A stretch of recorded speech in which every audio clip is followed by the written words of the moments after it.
¿Qué sucede en el país? Tendencias del acontecer nacional en Análisis Situacional. Hoy nos acompaña el embajador Roy Chatterton Matos, ex canciller. Fue acompañante de los diálogos de paz entre el gobierno de Colombia y la FARC y el ELN. Actualmente forma parte de la mesa de diálogo entre el gobierno bolivariano y la oposición. Bienvenido, Roy. ¿Cómo estás? Bien, Oscar, muchas gracias. Gracias por invitarme. Has estado muy activo últimamente. Sí. Vienes de República Dominicana. Así es. El diálogo quedó suspendido, a pesar de que la oposición... Hay una expresión buena del presidente Medina, receso indefinido. Exacto. Pero fuiste testigo Sí, de señor. cómo la oposición aprobó el acuerdo que surgió de ese diálogo y que finalmente no firmó. Testigo de lo increíble. ¿Sí? ¿Qué pasó allí?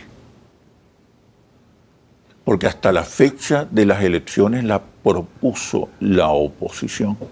Sí, hay una respuesta mágica que es una llamada, que nos hace reflexionar sobre una situación muy peculiar, de que no basta que negociemos entre venezolanos por ahora, sino que parece que más allá de todos los acuerdos a los que podamos llegar, es necesario que llegue una llamada de afuera del escenario de los diálogos para que la oposición pueda convalidar sus propios acuerdos. Eso significa que el conflicto venezolano finalmente se internacionalizó y que son los factores externos los que están llevando o conduciendo, participando en este conflicto, que ya la oposición no tiene autonomía ni independencia a la hora de decidir. Debe ser terrible para ellos si es que se dan cuenta de que cada palabra que ellos expresen necesita ser convalidada por un poder superior, por una energía superior para poder ser aunque no es válida. Reciente, no es reciente desde que se inició el conflicto en Venezuela, los factores externos han tenido un protagonismo fundamental. Estoy hablando incluso desde el año 2000 para acá. Sí, sí, sí. Y desde el mismo día del crecimiento de la población venezolana en Miami.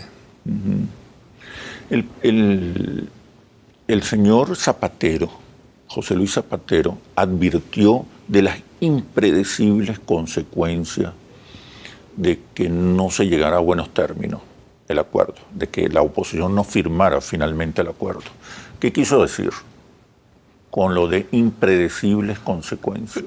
Yo creo que él partió sobre la base de la realidad de eso que yo llamo energías superiores que pueden cruzarse en el camino hacia la paz que podamos emprender los venezolanos, y con el realismo propio de un buen político español y la nobleza propia también, se pudo expresar esa angustia que él sintió, porque yo recuerdo, por ejemplo, el día en que definitivamente no se firmaron los acuerdos, el señor Zapatero amaneció como unas Pascuas. Yo tuve la oportunidad de coincidir con él a la hora del desayuno y estaba exultante, porque ya todo había sido dicho y había recibido la ratificación final por parte de nuestro presidente, y ya creía que la oposición, que había sido complacida en sus exigencias de negociación, estaba en una condición de satisfacción. No fue así. Repito, hubo una energía superior convertida en llamada de parte de actores non santos, que perturbó todo y acabó temporalmente con este proceso de diálogo. ¿Qué va a pasar ahora? si se cierran las puertas del diálogo, se abren las ventanas de la confrontación. Creo que son muy claros los discursos recientes de funcionarios importantes del Departamento de Estado, incluso del Secretario de Estado, países de América Latina, que están hablando de una intervención por razones humanitarias. ¿Cuál es el escenario finalmente? El país se encamina trágicamente a una confrontación final, a una batalla final, donde el adversario ya no es la derecha criolla, la oposición venezolana, el adversario es la primera potencia mundial. ¿Me respondes, por favor, cuando regresemos de los comerciales? Ya venimos. ¿Qué sucede en el país? Tendencias del acontecer nacional en análisis situacional. ¿Qué sucede en el país? Tendencias del acontecer nacional en análisis situacional. Te preguntaba, Roy, ¿cuál es el escenario cuando el conflicto venezolano ya se internacionaliza y el otro, el adversario, finalmente es los Estados Unidos? Yo creo que tenemos que seguir batiéndonos, no tenemos derecho a descansar ni bajar la guardia. Y porque ¿cómo se puede bajar la guardia cuando siempre hemos tenido la mirada en alto?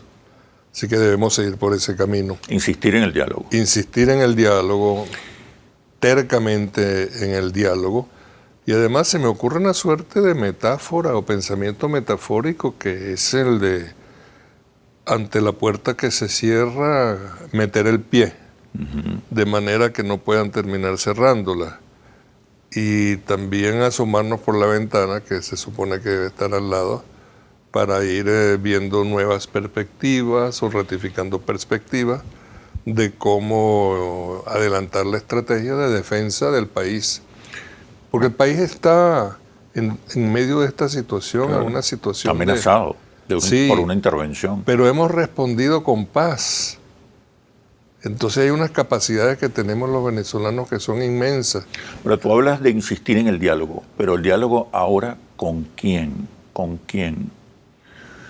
Porque si el conflicto ya es evidente que está más allá de nuestras fronteras, que el adversario es otro, que no está aquí, que la oposición carece de competencias, capacidad, autonomía para negociar, ¿cómo abordar el diálogo con factores externos? Hemos visto en otras circunstancias históricas al diablo dialogando. Yo no descartaría una opción. Hay muchas maneras de hacer estas situaciones, sobre todo si el diablo se da cuenta de que su esfuerzo es demasiado costoso, de que no está dando frutos y de que por más aliados y vasallos acopien no puede, porque la fuerza del pueblo venezolano, la fuerza moral especialmente, sin descartar otra fuerza, es muy grande, suficiente para una estrategia de largo plazo de defensa de nuestra patria. Tan simple como Un eso. escenario probable es el de una intervención militar o paramilitar con fachada de ayuda humanitaria. Nuestro país no es un peladero. En el supuesto, yo quisiera decir negado, de una intervención, los costos serían demasiado grandes. Y no solamente los costos en materia de opinión pública o los costos mediáticos, sino que los costos financieros serían enormes para dejar un trauma de muy larga duración que aumentaría los costos. Ya lo sabemos de algunas experiencias históricas donde... Costos financieros nada más. Costos no, todo tipo de costos. Pues No hablo del moral porque eso no los tendría Estados Unidos validez. nunca le han parado mucho al costo reputacional. Bueno, ellos buscan... Desprecia un poco la opinión de los demás. Ellos buscan recuperarse, pero ellos han negociado. La paz en Vietnam se negoció en París. No pudieron ganar la guerra, no pudieron ganar la guerra, tuvieron que negociar. Y exactamente, entonces las posibilidades de proporcionar golpes importantes, golpes de esos que llaman algunos periodistas nobles, a un invasor pueden ayudar, pero a un alto costo para nosotros también. Pero no podemos descartar la posibilidad de poder responder adecuadamente. La topografía del país ayuda. Este no es un país desierto, digo, un desierto topográfico. Esto no es una llanura, tenemos llanuras. Y hay un aspecto que nunca debemos descuidar, que es el coraje histórico de los venezolanos que se crece ante las grandes dificultades. Sí. Así Yo que creo por que se subestima un poco se la subestima, fuerza sí. social, política, simbólica, que representa incluso el chavismo. Sí, hay países que no son guerreros. Nosotros no somos belicosos, pero somos guerreros. Mira, hablando del diálogo, en el plano internacional, ¿se ha hecho lo suficiente desde el punto de vista diplomático para resignificar, para confrontar la campaña de desprestigio, de descrédito internacional contra Venezuela y el gobierno bolivariano? Se ha contado con herramientas, con discursos, con competencias, se ha hecho lo necesario. Porque la batalla, en tiempos de guerras de cuarta generación, la batalla sin fusiles es una batalla fundamental. Sí, yo creo que podemos hacer más para concientizar a nuestro pueblo, para concientizar a nuestros representantes, para educar a nuestro pueblo y para educar al mundo sobre la verdadera situación. Son movimientos sociales, intelectuales, gobierno. Sí. Todo eso. Organizaciones multilaterales. Hay que organizar más a los amigos. Tenemos amigos en muchas partes. Porque pareciera que la batalla de la opinión pública internacional la estuviésemos perdiendo. Y es una batalla fundamental. Yo creo que la estamos perdiendo, pero podemos recuperarnos. Okay. Eso significa información, contrainformación, resignificaciones, herramientas, videos. Lo estás diciendo muy bien. Y superar un contraataque. El discurso panfletario que a veces domina nuestra retórica diplomática. Sí, todos los días ocurren cosas que nos deben obligar a informar al mundo, entonces tenemos que tener no solamente a nuestros diplomáticos, a nuestros políticos, a nuestros representantes, a los legisladores. Yo me imagino muchas veces a nuestros legisladores, a nuestros líderes sindicales recorriendo el mundo, visitando a sus contrapartes en cada país del mundo donde sea posible hacer esto. Yo me imagino, por ejemplo, ¿por qué no nuestros sindicalistas conversando con los sindicalistas alemanes? Digo alemanes porque tengo metido en la cabeza las emisiones de la televisora criptonazi Deutsche Welle, que transmite diariamente horrores contra Venezuela con la ayuda de anclas que podrían reunir perfectamente los fenotipos arios que parece que están de regreso. Pero habría que ir a Francia, pero habría que ir a otros lugares de Latinoamérica con los movimientos sociales. Hay que ir donde los Sin Tierra de Brasil. Pero eso como una rutina y no solamente en emergencia, porque en nuestro país tenemos la cultura de las emergencias y de lo que llaman los operativos. Sí, somos muy reactivos. Somos muy reactivos. Y reactivos frente a reaccionarios. Entonces hay que mejorar la calidad de nuestro combate, pero igual pasa en las guerras o en las situaciones de gran confrontación, que se pueden cometer errores u omisiones, pero se recupera el terreno, se puede contraatacar. El contraataque debe ser un elemento básico en nuestra batalla mediática. Desde el punto de vista militar, si se produjera una intervención multilateral contra Venezuela, con la excusa de la ayuda humanitaria, con la ayuda de la crisis, con el argumento de la crisis social, ¿cuáles son nuestras fortalezas? ¿Cuáles son las debilidades del enemigo? Me responde cuando regresemos de los comerciales. Ya venimos. ¿Qué sucede en el país? Tendencias del acontecer nacional en análisis situacional. ¿Qué sucede en el país? Tendencias del acontecer nacional en análisis situacional.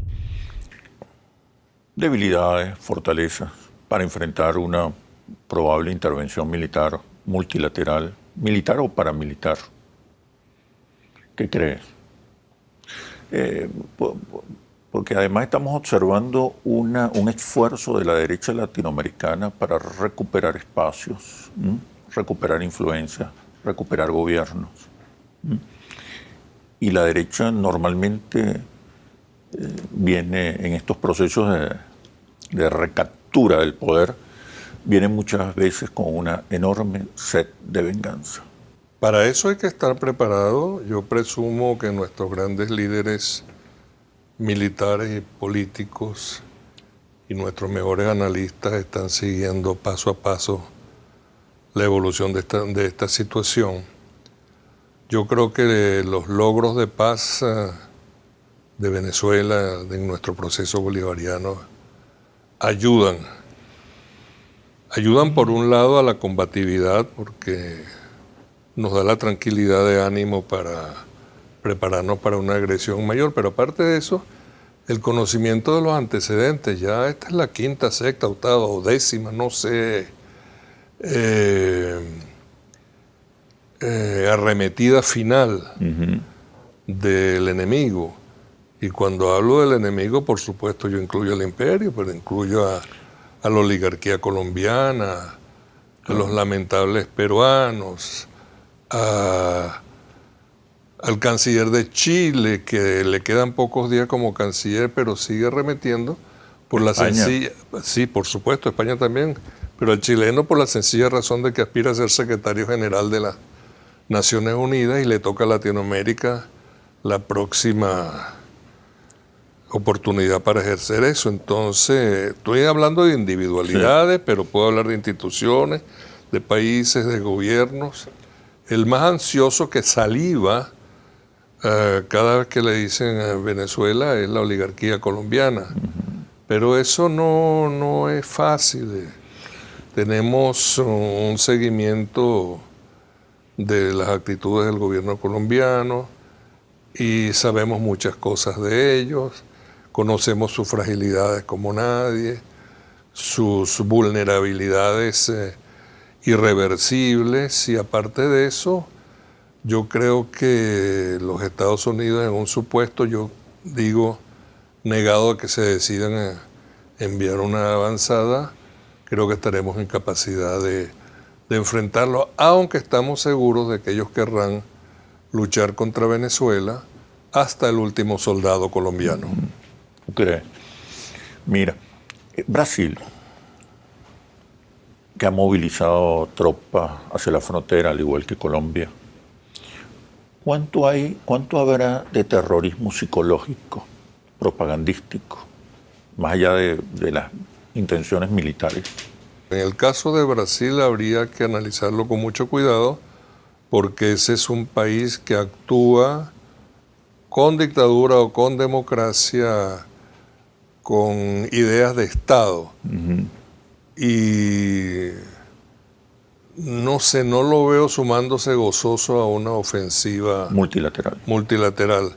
Pero ha habido también estos días unas declaraciones muy cuidadosas del canciller de Brasil sobre el tema de la intervención militar.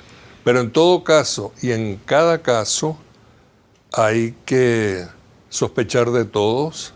Exacto. Y partir en los análisis de las peores alternativas, de las peores hipótesis, para poder a partir de allí saber qué hacer en cada situación según se presente.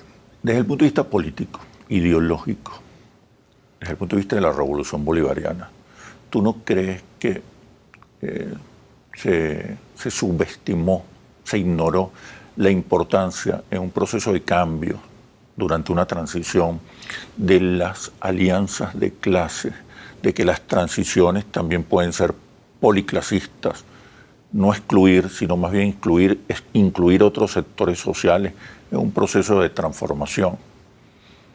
Yo creo que tienes toda razón, sobre todo que tenemos la inspiración de la propia política de nuestro proceso, comenzada por Chávez y seguida por Maduro, de que la inclusión debe ser uno de los objetivos de este proceso. Una alianza de clases. Bolivariana, alianza de clases. Tan necesaria. Los sectores patrióticos. Una burguesía productiva, democrática, patriota. Se ha hablado de burguesía progresista, inclusive hasta la vieja izquierda venezolana de los años 60 hablaba de empresarios progresistas.